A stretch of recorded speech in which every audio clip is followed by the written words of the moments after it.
Chers frères, chères sœurs, chers amis, ici votre frère Ahmad, que la paix de Dieu soit sur vous où que vous soyez à travers le monde. Chers frères, chères sœurs, comme vous l'avez constaté, ou bien comme j'ai l'habitude de le dire et de le rappeler, nous sommes musulmans. Et quand on dit qu'on est musulman, les questions vous pouvez attendre après, vous allez les poser, ok, Inch'Allah. Partagez le direct afin que ça puisse servir vos amis, les parents musulmans qui ne sont pas dans ma liste d'amis. Vous aurez les mêmes mérites que celui qui fait les vidéos. Comme j'ai l'habitude de le dire, nous sommes des musulmans. Et quand on dit qu'on est musulman, on obéit à des règles. À des règles établies par qui? Par Allah et son prophète sallallahu alayhi wa sallam. Notre problème aujourd'hui, notre principal problème aujourd'hui en tant que musulmans, vous savez c'est quoi? Notre problème aujourd'hui en tant que musulmans, vous savez c'est quoi? C'est qu'on a beau dire qu'on est musulman, on a beau chanter qu'on est musulman, on a beau taper notre poitrine de fierté pour dire qu'on est musulman, ça ne se voit pas dans nos actes et ça ne se voit même pas dans notre façon de penser. C'est dans la bouche. Et tant que c'est comme ça, on va souffrir. Parce que c'est comme le Coran dit, la ilaha oula wa la ilaha oula. Il y a des gens, ils ne sont ni avec ceci, ni avec cela. On dit qu'on est musulman. Dans la bouche, on est musulman, alhamdulillah. Mais dans les actes, on n'a rien à voir avec le comportement islamique. Donc, en d'autres termes, on n'est pas avec les musulmans. Et officiellement aussi, on n'est pas avec les non-musulmans. Donc, nous, on est où alors? On est à quel niveau? Le Coran dit la ilaha oula wa la ilaha oula. On n'est ni avec les musulmans, ni avec les non-musulmans. Aujourd'hui, nous allons parler d'un sujet qui est le divorce. On est toujours en train de dire qu'il y a trop de divorces. Les gens divorcent trop. Les jeunes d'aujourd'hui divorcent trop. Qu'est-ce qui est à la base de ça? On passe notre temps à écouter des coachs qui nous disent comment se comporter dans le foyer, comment se comporter en tant que ceci, en tant que mari, en tant que femme. Et parfois, ces gens-là même qui nous donnent des conseils, c'est des gens qui ont échoué. C'est des gens parfois qui ne se sont pas encore mariés. C'est des gens qui parfois ne sont même pas des musulmans. Si toi en tant que femme musulmane, si toi en tant qu'homme musulman, c'est un homme musulman qui doit te conseiller de comment il faut te comporter dans ton foyer. Tu crois que ça va marcher? Wallah, ça ne peut pas marcher. Si tu appliques ces conseils-là. Parce que c'est deux mondes à part. Il y a le conseil du prophète sallallahu alayhi wa sallam qui concerne les musulmans et il y a le conseil que les gens vont te donner dans la société sous prétexte qu'ils ont compris. Et c'est ça qu'on est en train d'écouter aujourd'hui et puis on est là où on est aujourd'hui. C'est ce qu'on est en train d'écouter. On est là où on est aujourd'hui. Il y a un problème qui fait que les foyers ne marchent pas. Et ce problème, tantôt il est avec, c'est-à-dire qu'il est avec les hommes, il est avec les femmes. Chacun doit jouer son rôle. Chacun doit jouer son rôle. Si l'un joue son rôle que l'autre ne joue pas, il est fort probable que ça ne marche pas.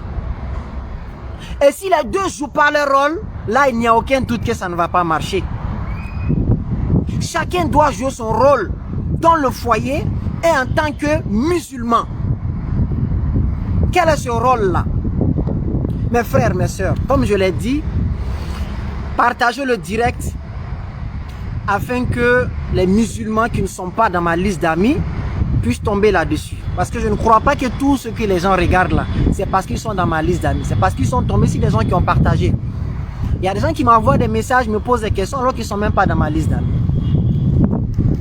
Donc qu'est-ce qu'il fait? Vous savez, quand le prophète sallallahu alayhi wa sallam, il est venu pour apporter la solution aux gens. Voilà pourquoi même un non-musulman qui applique les conseils du prophète, il va se sentir bien dans sa peau. Parce qu'Allah nous dit wa ma arsalnaka illa rahmatan lil alamin. Il dit oh Muhammad, nous ne t'avons envoyé qu'à titre de miséricorde pour l'humanité.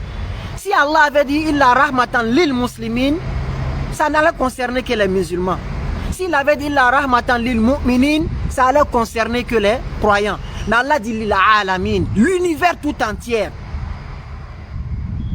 L'univers, le monde entier peut bénéficier des enseignements du prophète. Al-alam, l'univers, même les animaux sont concernés. Voilà pourquoi le prophète sallallahu alayhi wa sallam, il a donné des conseils de comment se comporter vers les animaux. C'est pas parce que c'est un animal que tu vas lui faire subir tout ce que tu veux. Même un animal, tu dois le respecter en tant que créature. Ça, c'est ce qu'on appelle Muhammad sallallahu alayhi wa sallam. Maintenant, si toi en tant qu'humain, tu veux même pas appliquer les conseils que le prophète t'a donnés, tu crois que tu peux avoir la paix dans ta vie, tu crois que tu peux avoir la paix dans ton foyer, ça peut pas marcher. Ça ne peut pas marcher. Le conseil d'abord que le prophète sallallahu alayhi wa sallam a fixé pour se marier, est-ce qu'on respecte cela? Le prophète sallallahu alayhi wa sallam dit, lorsque tu veux te marier avec quelqu'un, qu'est-ce que tu dois regarder chez la personne? Sa bonne moralité. Le prophète sallallahu alayhi wa sallam a fixé cela. Il a dit, regardez la bonne moralité de la personne avec qui vous voulez vous marier. Si quelqu'un vient vers vous, quelqu'un que c'est-à-dire que vous appréciez, la moralité, le comportement et la religion, ces deux choses-là. Mais tout ça rentre dans le bon comportement. Le prophète dit, mariez-vous, mariez-vous. Est-ce que devant Dieu, aujourd'hui nous on regarde ces détails-là? On regarde les mecs parce qu'ils sont sexy. On regarde les filles parce qu'elles sont belles. On regarde des choses que le prophète n'a même pas dont le prophète n'a même pas fait allusion.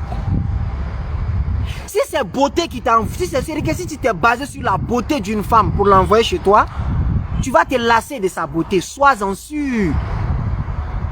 Si c'est beauté de quelqu'un qui a eu d'une fille qui a regardé pour l'envoyer chez toi, tôt ou tard tu vas te lasser de sa beauté.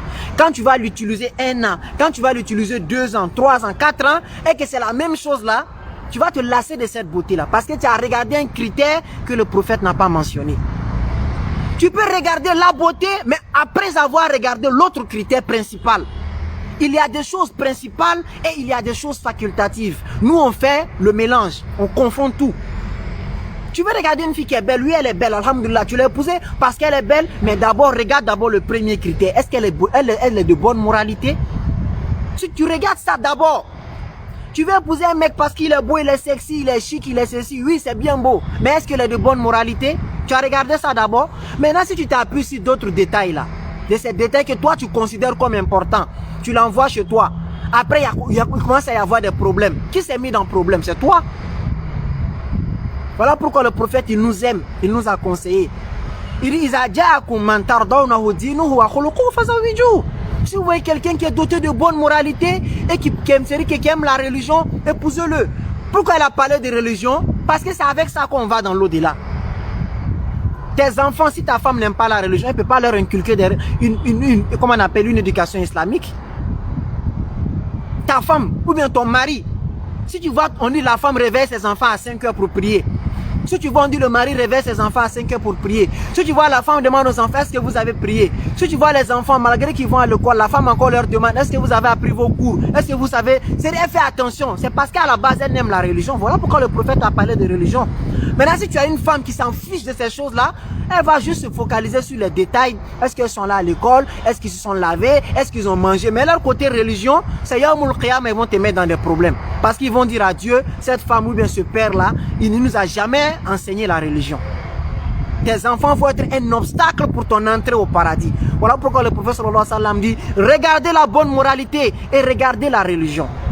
On n'a pas dit qu'il faut être une grande, comment on appelle, une grande savante ou bien un grand oustaz. Non, quelqu'un qui aime la religion, au moins ça. Même si tu es ignorant, si tu aimes la religion, c'est déjà un plus. Parce que tu vas t'appuyer sur ça, tu vas dire que ce que moi j'ai pas reçu, quand j'étais enfant, je vais donner ça à mes parents. Ton enfant, il va à l'école, il a de bonnes notes, oui, mais est-ce qu'il sait lire la Fatiha? Ton enfant, il va à l'école, il a de bonnes notes, oui, mais est-ce qu'il sait prier? C'est tout ça, on dit la religion. Mais on n'est pas là pour parler de ça, c'est-à-dire que ça, c'est des parenthèses. Qu'est-ce qui crée le problème aujourd'hui? 3 principes, c'est-à-dire qu'il y a 2 choses qui viennent de la femme et de l'homme. Et la troisième chose, ça c'est pendant le mariage. La première des choses là, c'est quoi? Mes frères, mes sœurs, c'est l'homme. L'irrespect. Le fait de ne pas respecter la femme. Le fait de ne pas respecter la femme. Il y a des gens qui vont te dire, c'est l'infidélité. L'homme il est infidèle. Et l'homme il est ceci. Tout ça là, ça rentre dans le manque de respect. Parce que quand tu ne respectes pas quelqu'un, tu vas te permettre beaucoup de choses. C'est comme quand tu es dans une entreprise. Si tu ne respectes pas les règlements de l'entreprise, tu vas venir à l'heure que tu veux. Tu vas tout le temps inventer des mensonges pour ne pas venir. Tu vas négliger le travail que tu as fait. Pourquoi? Parce que tu ne respectes pas les conditions, comme on appelle, de cette entreprise-là, les règlements intérieurs. Donc le problème de l'homme aujourd'hui qui fait qu'aujourd'hui on a trop de divorces.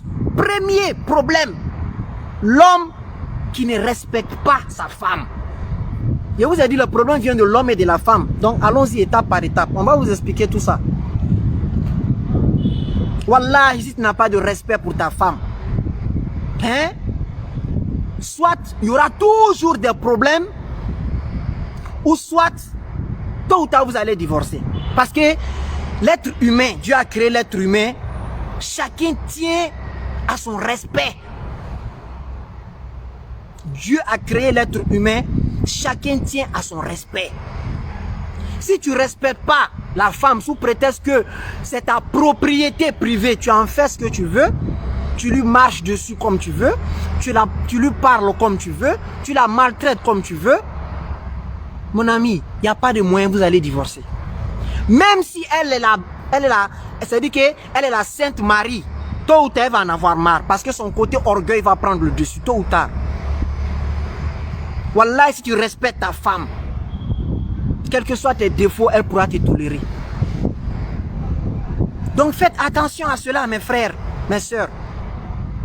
Tu peux avoir l'argent, tu peux être connu, tu peux avoir une notoriété, tu peux tout avoir. Si tu vois la femme, tu la respectes pas et qu'elle est toujours là, c'est parce qu'elle ne t'aime pas. C'est un autre intérêt qu'elle vise. Tu ne respectes pas ta femme.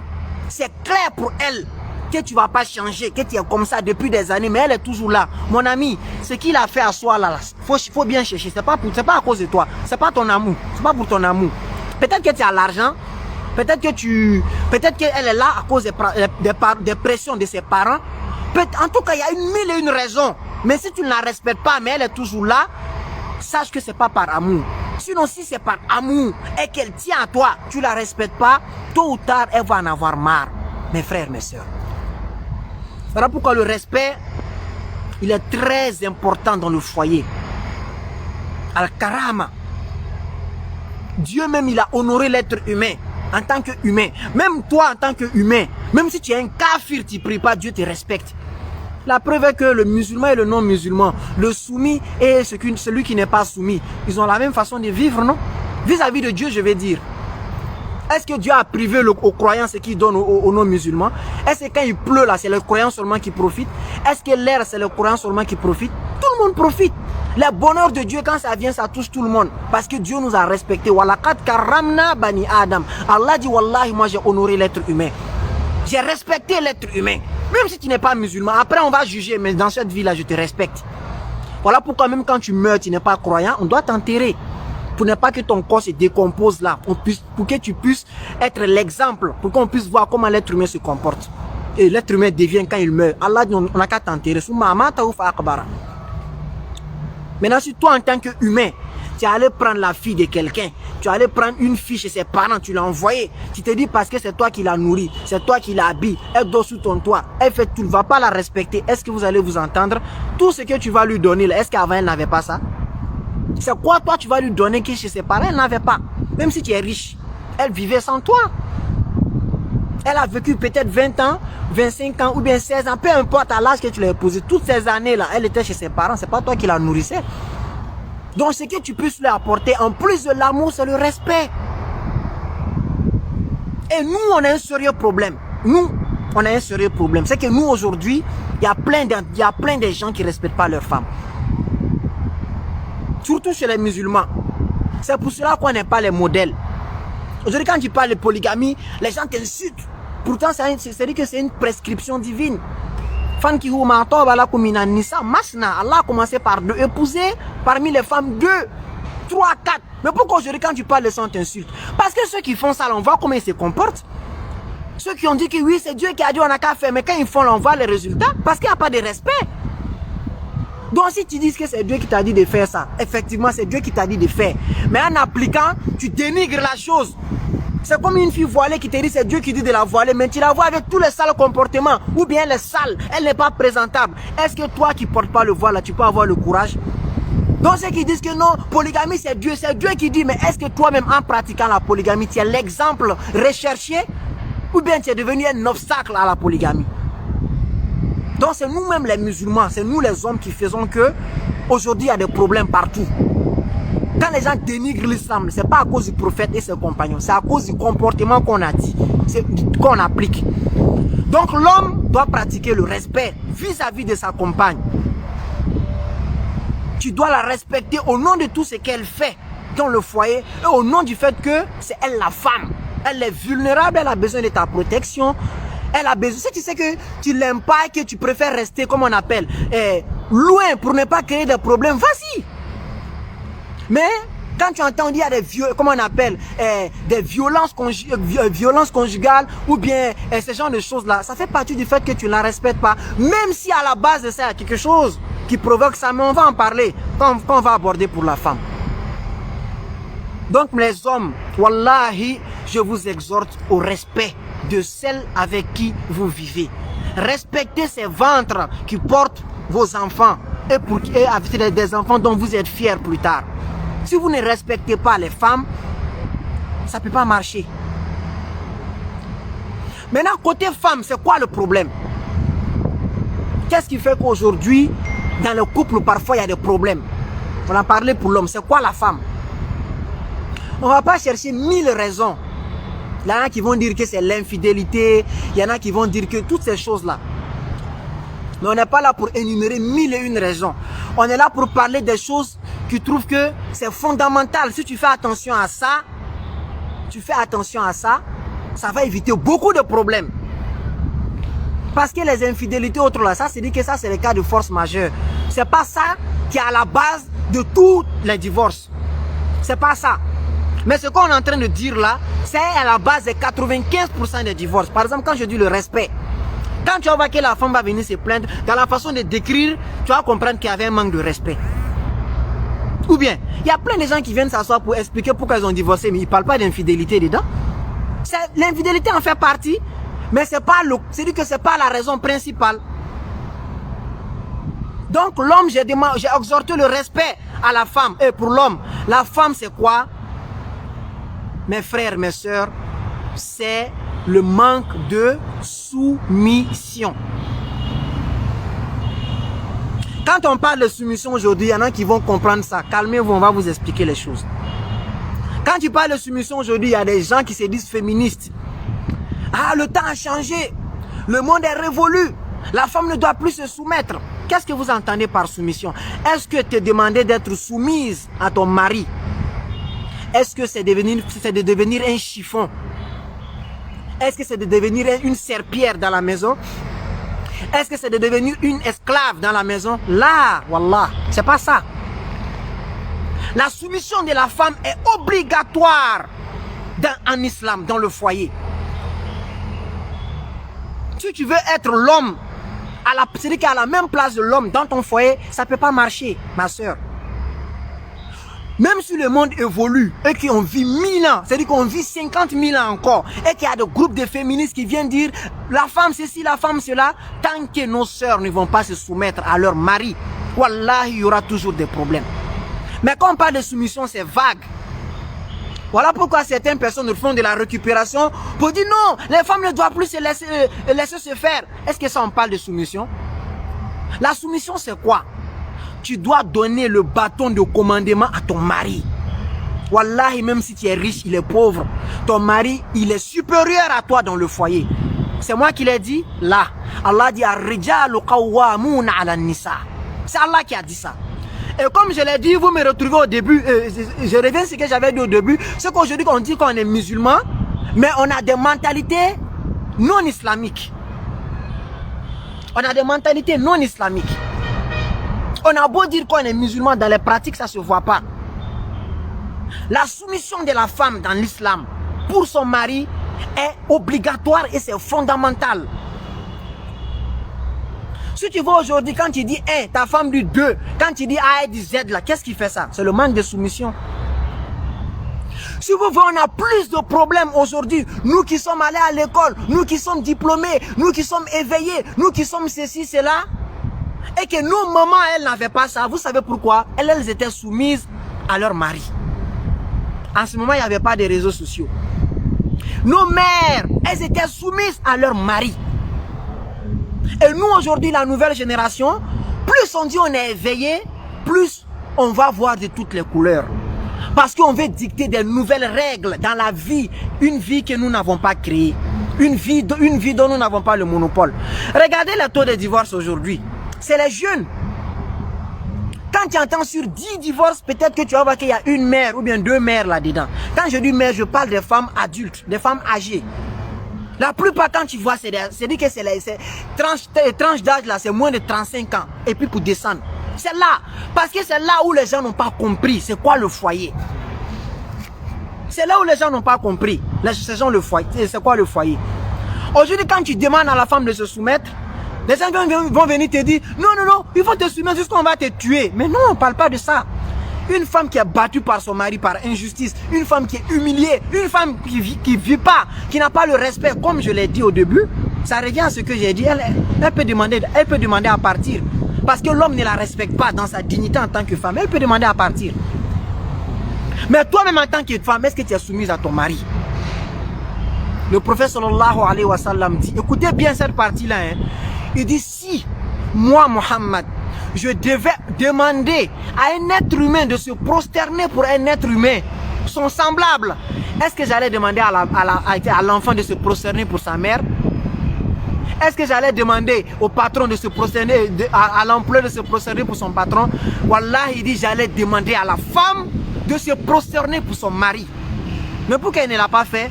Parce que la prosternation, c'est un acte exclusif qui appartient à Dieu. On ne se prosterne que devant Dieu. En d'autres termes, si le prophète sallallahu alayhi wa sallam voulait demander aux musulmans, telle personne doit se prosterner pour telle personne, c'est la femme qui allait se prosterner pour son mari. Ça montre le degré de soumission que la femme doit avoir pour son mari. Ça montre que nos mères, si elles sont restées dans leur foyer pendant 50 ans, 100 ans, elles étaient soumises à leur mari. Aujourd'hui, on dit c'est la mondialisation. On passe notre temps à regarder comment vivent les autres avec les réseaux sociaux, mentalité TikTok. On n'a rien dans la tête et puis on se demande pourquoi il y a des problèmes. Une femme, ton mari dit A, tu vas dire Z. Il va dire C, tu vas dire B. Il porte la culotte, tu portes pantalon. Il sort ici, tu sors par là, il te commande en rien du tout. En quoi est-ce que ça peut marcher? En quoi est-ce que toi, maintenant, toi, ton rôle de femme là, c'est quoi? Ton rôle de femme, c'est quoi? Quand on était petit, on faisait un cours. On faisait un cours dans le madrasa, un cours où une fille, c'est-à-dire que où une mère était en train de conseiller sa fille. Elle était en train de conseiller sa fille. Elle a donné 10 conseils. 10 conseils. J'ai complètement oublié parce que ça fait très longtemps. Mais dans les 10 conseils, je me rappelle d'un conseil. Ça m'avait marqué. Elle a dit à sa fille, elle dit, ma fille, si je devais regarder le bon comportement que tu as pour ne pas te conseiller, je n'allais pas te conseiller parce que tu es irréprochable. Tu es ma fille, je suis fier de toi. Mais comme tu vas te marier, je vais te donner 10 conseils. Et dans un des conseils là, qu'est-ce qu'elle a dit? Elle dit, je t'interdis d'être joyeuse devant ton mari lorsqu'il est en colère, ou bien d'être en colère lorsque lui il est heureux. Mes frères, mes soeurs, wallahi, d'être en colère, c'est-à-dire que même de te mettre dans la peau de ton mari en fonction de ses humeurs, si c'est quelqu'un qui te respecte, ça va le pousser encore plus à t'aimer. Tu le vois, il est en colère, tu lui demandes qu'est-ce qui ne va pas, tu l'approches. Mais pendant que lui il est en colère, c'est là toi tu allumes ton TikTok, tu es sur ton téléphone, tu es en train de montrer du jument foutisme à ton mari, pour qui tu dois respect. Ou bien pendant que lui il est content, c'est là toi tu fais mine d'une fille qu'on ne doit même pas regarder, tu deviens méconnaissable, tu gâtes sa bonne humeur. Le respect de la femme à son mari, la soumission, c'est non négociable.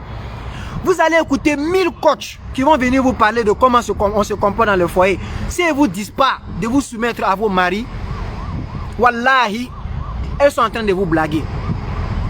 Tellement que le prophète sallallahu alayhi wa sallam, tellement qu'Allah a facilité, hein?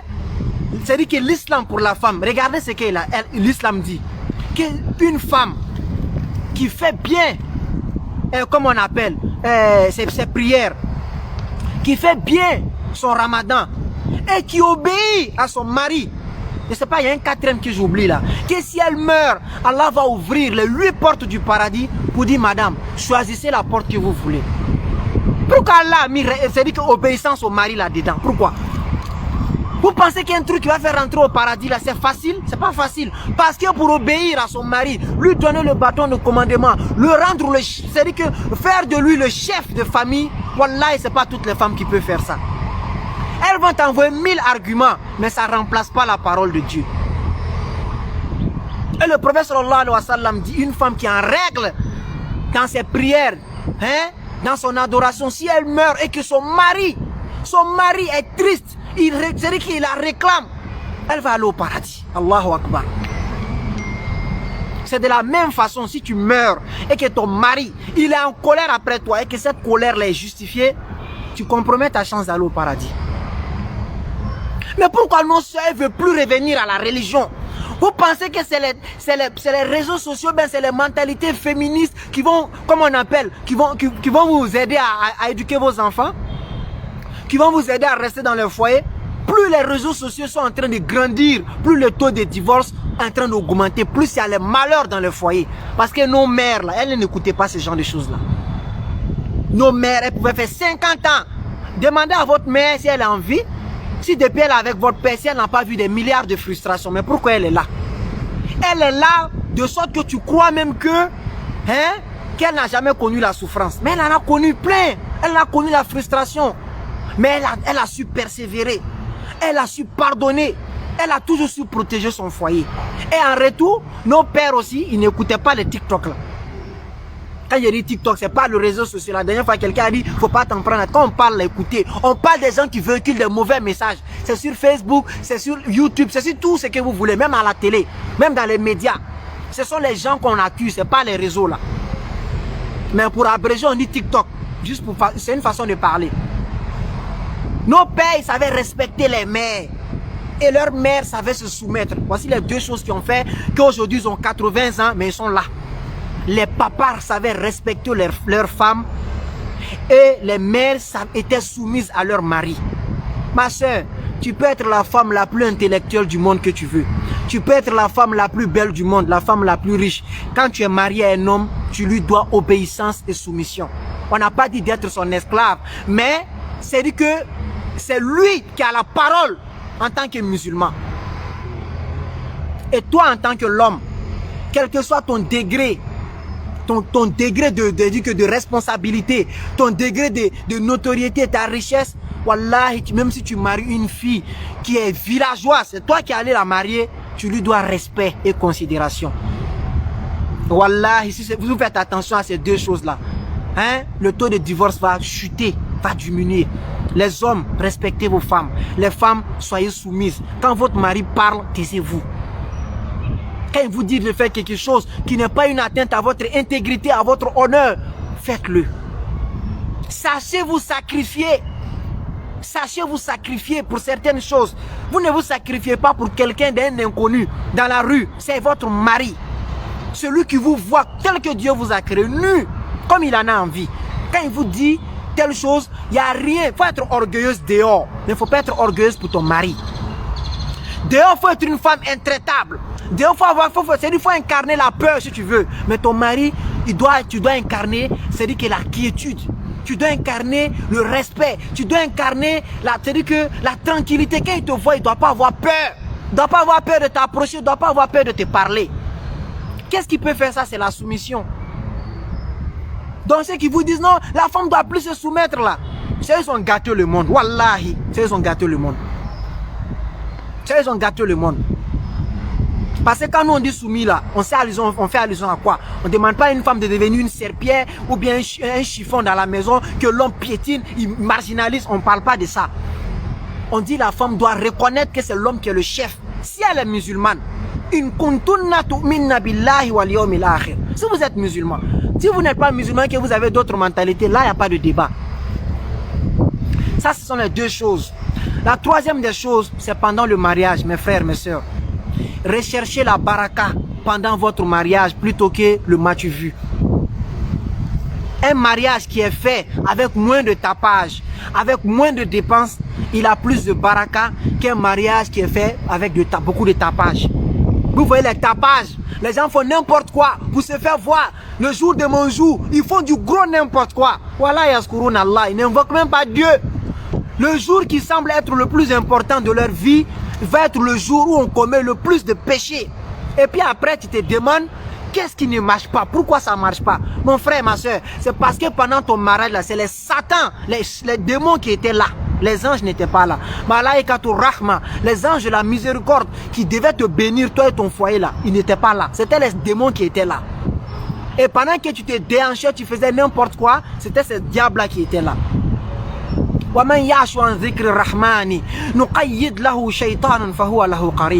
Allah dit, celui qui vit loin des rappels d'Allah, moi je vais lui attribuer un démon. C'est lui qui va être ton compagnon. Maintenant, une cérémonie qui est faite avec les démons, wallah, ce n'est que des problèmes.